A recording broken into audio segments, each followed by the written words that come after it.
Who'd have thought that between these two, two different brands, one steam, one diesel, one six-wheel, one four-wheel, that it was the absolute minuscule diesel that is probably going to be the one to break my shunter's curse. Now, I'm going to be complete... I didn't turn on the ring light. Hang on, I'm a bad YouTuber. What am I doing? Ooh, where was I? I'm going to be completely transparent with this one. I didn't pay for this one. This was a gift. I don't really like, being all that harsh on locomotives that I got as a gift. That being said, I have very little negative to say about this one. I got it as a gift for a holiday we call Sinterklaas. It's basically good Christmas. And yeah, it was €60. Let's just get you out of the way, pal. Your video will come soon enough. It was €60, and yeah, basically, plus the chip that I bought for this one eons ago. It was a Hatton's chip.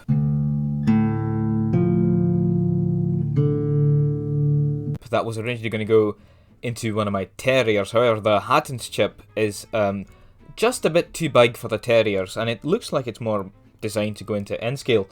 So I fitted it to this thing instead, and it works fine for this one because the wires are on the socket and not on the chip, which is the case with the Hornby chips.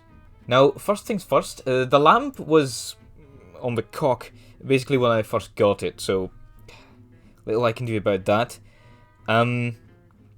I did the weathering on this one. It's basically just the same thing as I did with the goods wagons I showed you. I just rattle canned it grey over the roof. And the reason I did that is because on the box, the roof is grey.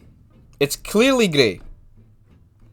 And then you get the model, and the roof is white. Like pure white. I don't like white roofs on my locomotives. Even on the Royal Train ones, I think it looks kind of stupid. But yeah, I just had to spray paint it grey a bit over the top. Yeah, the buffer marks. It's literally just take a cotton bud and just dab it in the grey enamel and just dab it on the buffer end. I couldn't figure out how to get it open because I would like to put a driver in this because despite the cab being enclosed, it's very, very visible, and it's actually quite a nice cab. I know the ring light is making it a little difficult for you now, but it's very, very nice. The region isn't right, it's northeastern region and not Scottish region, but to be fair, that has rarely stopped me, because, I just wanted a small BR, well, not even a BR diesel, I just wanted a small shunter, which I could see if it would survive my shunting operations, and believe it or not, this thing fares better than the Pickets, both of them. It fares better than the 08 by a long shot, this thing, and it fares better than the J50 by a long shot, because for some reason that thing has become even more temperamental over time. I've cleaned it out, I don't know what's wrong with it. But the funny thing is if I, show you just how short this diesel actually is, its wheelbase is shorter than those wheelbases of the wagons that it's supposed to pull. So there's that. I don't know, I'm genuinely convinced that the thing that makes this thing run so well is the Hatton's chip, because my Pickets both have Hornby chips, and you know my opinion on Hornby chips, they are, as you say in the professional circles, yeah, I've actually already kind of shown you all there is to this loco. I think I'm just gonna show you the running clips now, because you can run this one in loops around your layer, but I don't think that's that good of a test of its performance, because really what you want to be using this thing for is shunting. Now, when I shunt with this thing, I do have to put it up to a speed step 35, and then it won't stall on the points. Now that's a wee bit speedy for these things, because I think these can only manage like 8 miles an hour, but for scale speed that's still not very, very fast, so I'm not too bothered about that. So, as short as this review might be, let's head over to the performance test. I never thought I'd say this, but this loco is so small that I'm struggling to create a proper lighting configuration for this, because I'm just doing this with 2 household lamps, and if I place them too closly to the phone, you can see the shadow of the phone in the foreground. So I'm just going to pretend like I've done everything right here. I'm going to give it its first proper run. I've only tested this with a battery. I know it works, right? So here we go.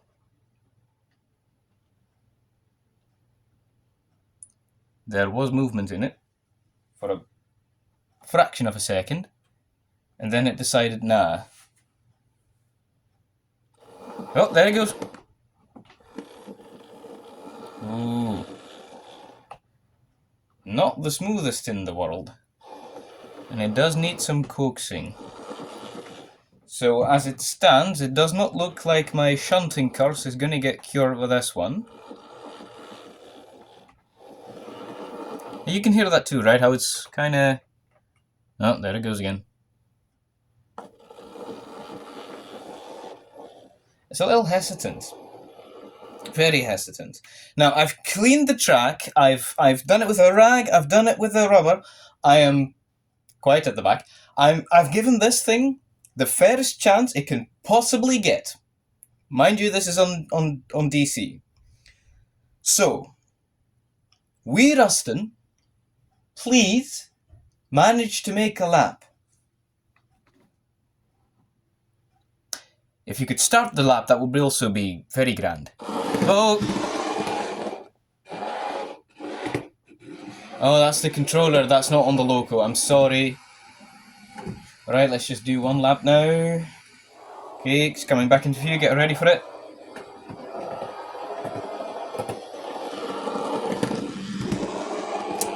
It took the points without issue, though.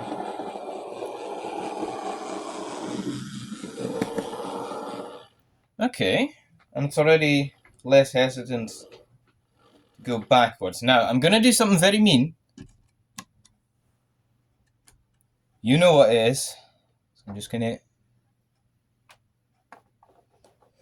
Alright, wee Ruston. I've cleaned the points. I've done everything to give you a fair shot. How will you perform? Oh? So on DC, it doesn't need bother. Hello?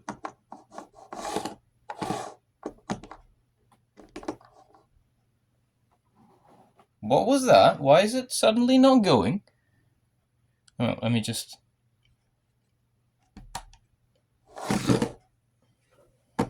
Why is it suddenly not going? Is it the wires? No. This is strange. Where's my battery? Now, question is, can I do this while still being in frame?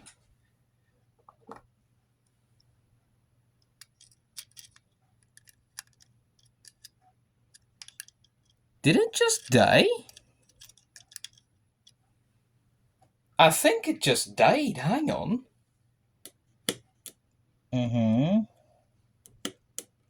Okay.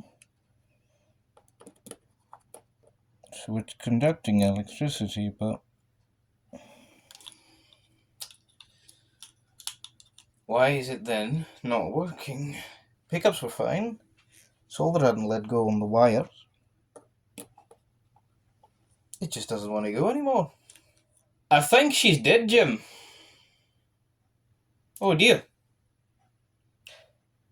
Time to contact the shop.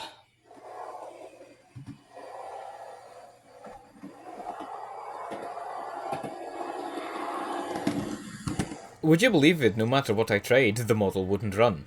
Then, when I contact the shop I got the thing from, only then does she decide to run happy as Larry.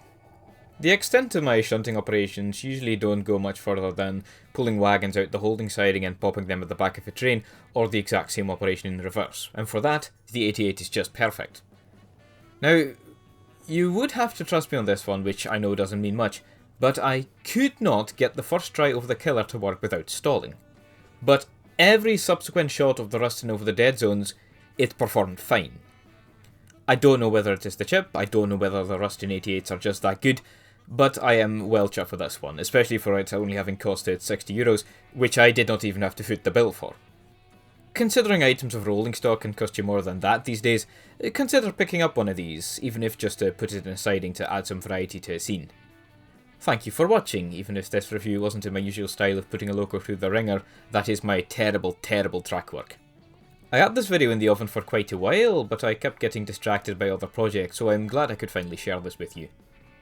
The shunter's curse might not truly be broken, but this ATA does buck the trend. It still leaves me without an appropriate LNER shunter, but like I said, the J72 will receive a video covering it shortly. Either way, thanks again, and happy modelling. Cheerio!